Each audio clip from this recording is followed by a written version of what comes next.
Nah, saat harga kita ditawar semurah harga kopi, disitulah standar kita sedang diuji loh.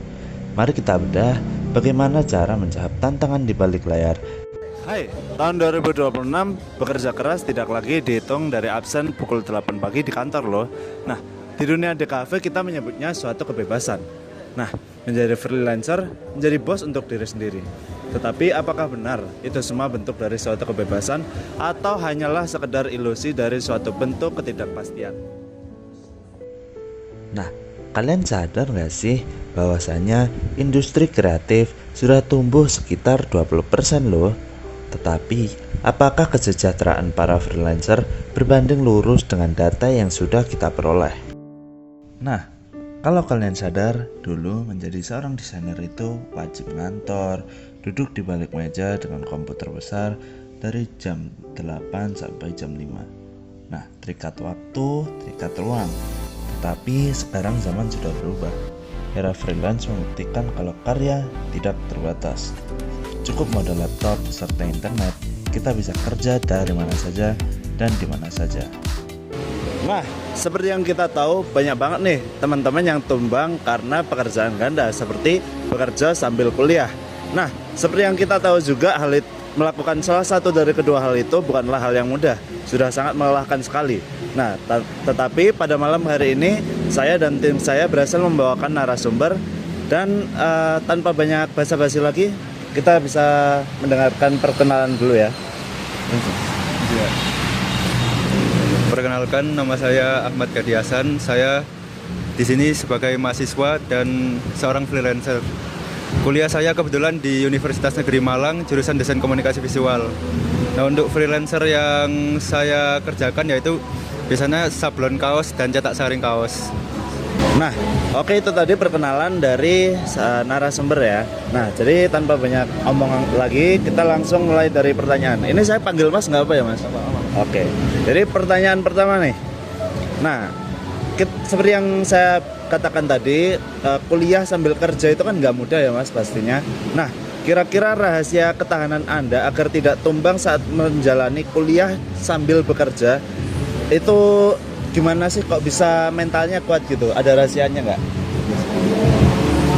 Sebenarnya kalau misalkan rahasia gitu kan pinter-pinteran membagi waktu aja ya Mas ya. Jadi kayak manajemen waktunya itu harus tepat gitu, kayak membagi waktu antara freelance sama kuliah. Kebetulan kan tugas kuliah juga banyak dan freelance kan juga mungkin kalau freelance sih nggak terlalu banyak ya, yang banyak kan di tugas kuliah. Jadi kayak ya ngatur waktunya aja sih, manajemen waktunya harus bener lah gitu. Wah, itu keren banget sih Mas menurut saya, karena saya cerita sedikit ya Mas. Nah, saya pribadi itu juga suka banget nih, atau cita-cita saya itu bekerja sambil kuliah. Nah, salah satu alasannya itu karena orang tua saya nggak sanggup untuk menanggung semua biaya perkuliahan saya. Nah, untuk pertanyaan kedua ini, kira-kira Mas itu milih jalan ini itu karena seperti saya itu untuk membantu menanggung biaya kuliah, atau memang murni mencari pengalaman atau sekedar uang tambahan begitu? Kalau dari saya sendiri sih kebetulan kan memang itu ya Mas, kayak sudah bakat lah, kayak dari kecil emang suka gambar kayak gitu-gitu. Nah, kebetulan memanfaatkan bakat aja sih Mas, kayak nyari uang tambahan lah, nyari uang jajan juga buat kuliah gitu. Kayak misalkan ya pokoknya buat uang-uang tambahan lah, kalau misalkan mau makan atau beli kebutuhan misalkan buat tugas-tugas kuliah, biar nggak terlalu membebani orang tua aja. Oh, jadi kurang lebih Mas itu mengekspresikan hobi Mas ya? Baik. Oke, kalau gitu kita beralih ke pertanyaan ketiga. Nah, Mas kan barusan membicarakan soal supaya uang itu bisa kayak nggak terlalu membebani orang tua lah. Nah, itu kira-kira Mas itu mengelola pembagian hasil pekerjaan Mas sebagai freelance itu untuk biaya hidup dan kebutuhan investasi alat itu gimana? Maksudnya investasi alat itu kayak software, hardware gitu, kayak komputer atau aplikasi apa gitu? Kalau tadi kan pertanyaan itu ya kayak membagi ya. Kalau membagi sih Mas, sebenarnya saya kalau buat kehidupan kuliah sama kayak makan segala macam gitu, itu saya buat 60% Mas. Dan sisanya 40%-nya saya buat ke freelance ini. Kayak misalkan eh, ngerjain, misalkan ada orang yang ngerjain desain deh, kayak minta desain, kan tuh ngerjainnya di laptop. Ya. Nah, kalau misalkan kayak ngerjain di laptop gitu, kayak langganan aplikasi misalkan Adobe Photoshop, ada Adobe Illustrator gitu, saya tuh kayak baginya 40% dari uang. Nah, kalau misalkan kayak yang hard filenya itu kayak misalkan contohnya tintanya, beli tinta buat sablon kayak cetak saring sama alat-alatnya itu kan perlu kan biar itu ya kayak ngisi lah. Nah, itu sama, saya pokoknya hard file sama soft filenya itu 40% dari uang saya. Jadi 60%-nya itu kayak saya buat kehidupan makan sama kuliah. Ya. Ya. Kalau 40%-nya saya buat ke uang freelance-nya, buat freelance-nya gitu.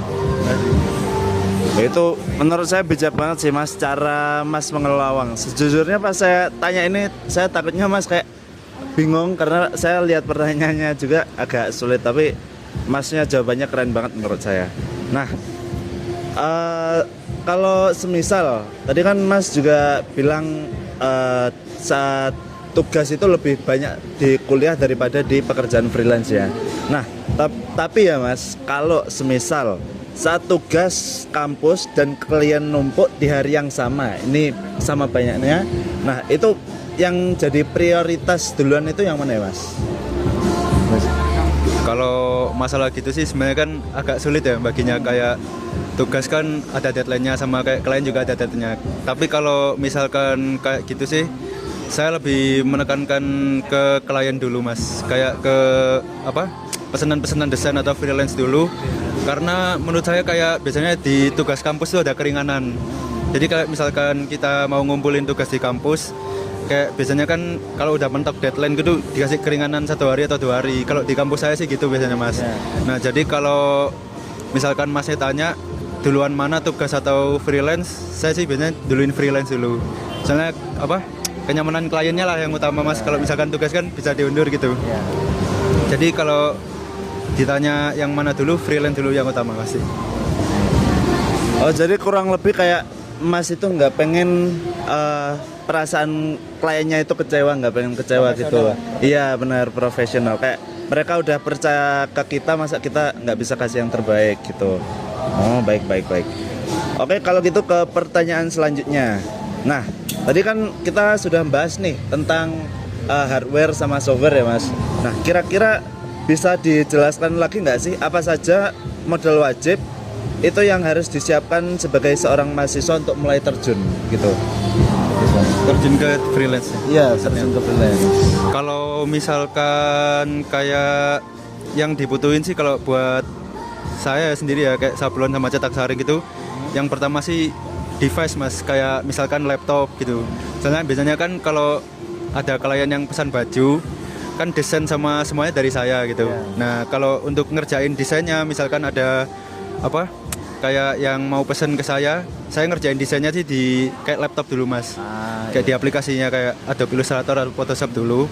Nah, yang kedua kalau misalkan nanti desainnya udah jadi, baru dicetak dari ke bajunya deh, kayak ke kainnya gitu. Bisa kayak cetak saring atau sablon DTF gitu. Kalau masalah gitu-gitunya kan yang dibutuhin kalau misalkan cetak saring atau sablon, yang pertama alat ya kan. Yang pertama alat, yang kedua tinta kayak buat ngewarnain itunya lah baju di sablonnya. Yang terakhir itu kayak alatnya apa? Bahan-bahannya kayak misalkan kaosnya atau jaket atau misalkan hem juga bisa, bebas lah Mas, pokoknya bahan-bahannya yang kain lah. Oke, berhasil. Nah, jadi saya perhatiin Mas itu sering banget mention itu laptop. Ya. Nah, menurut saya juga kurang lebih kalau mau bekerja sebagai freelance itu juga minimal ya Mas. Menurut saya itu juga perlu laptop. Soalnya kurang lebih ya memudahkan dalam segala hal lah. Nah, untuk pertanyaan terakhir nih Mas, untuk menutup wawancara kali ini, mohon maaf ya Mas, sebelumnya saya nggak pengen bermaksud mengejek atau merendahkan, tetapi di mana biasanya Mas itu dalam tanda kutip berburu atau mencari klien yang mau menerima tenaga kerja dari kalangan mahasiswa? Karena seperti yang kita tahu, kenapa kok semisal saya kliennya Mas, kenapa kok saya mau di project saya dikerjakan oleh Mas daripada orang yang sudah lulus dari kuliah dan fokus kepada karir tersebut? Kalau misalkan saya sendiri sih dari klien ya Mas. Kebetulan kalau nanganin klien yang dari kayak orang luar gitu, kebetulan belum pernah, kayak jarang-jarang lah. Pernah sih, cuman kayak jarang banget. Kebanyakan sih dari mahasiswa juga. Kayak misalkan ada tugas gitu. Nah, kan saya kebetulan ada freelance, jadi kayak saya bisa kadang joki gitu, kayak open tugas. Terus kalau misalkan yang lebih banyak sih biasanya kan ada, kalau di kampus tuh kan ada kayak event kepanitiaan gitu. Nah biasanya kan pakai kaos Mas. Kayak harus pesen kaos, misalnya kayak kaos HUT, kaos buat kayak lomba apa gitu. Nah kalau misalnya kayak gitu biasanya saya ngerjain. Kayak pokoknya yang lebih ke mahasiswa sih Mas. Kayak dari orang-orang luar itu saya kurang nerima biasanya. Soalnya kayak apa ya? Kayak masih belum takut, masih yakin lah, belum yakin banget gitu. Tapi kalau dari mahasiswa saya sering kayak acara-acara panitia, bikin kaosnya gitu saya biasanya. Jadi Mas kurang lebih juga, saya nggak ngecek ya Mas, termasuk gimana ya, komunikasi sama temen lah, faktor kenalan gitu.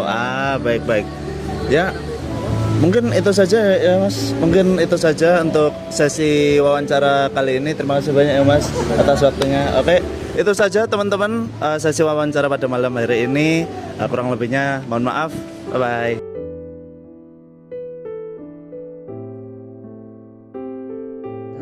Dalam era new economy, menjadi seorang freelancer profesional menuntut suatu kedisiplinan serta manajemen waktu yang sangat kuat loh.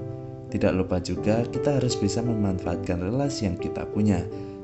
Hal ini memungkinkan kita untuk meraih kemandirian finansial, sekaligus membangun portofolio yang profesional melalui penguasaan skill serta tanggung jawab penuh terhadap kepercayaan klien. Ingat, alon-alon asal kelakon. Di era yang serba cepat ini bukan berarti kita malas ya, tetapi kita harus tahu kapan harus mengerem. Lebih baik pelan tetapi tetap konsisten daripada mengebut tetapi ujung-ujungnya burn out.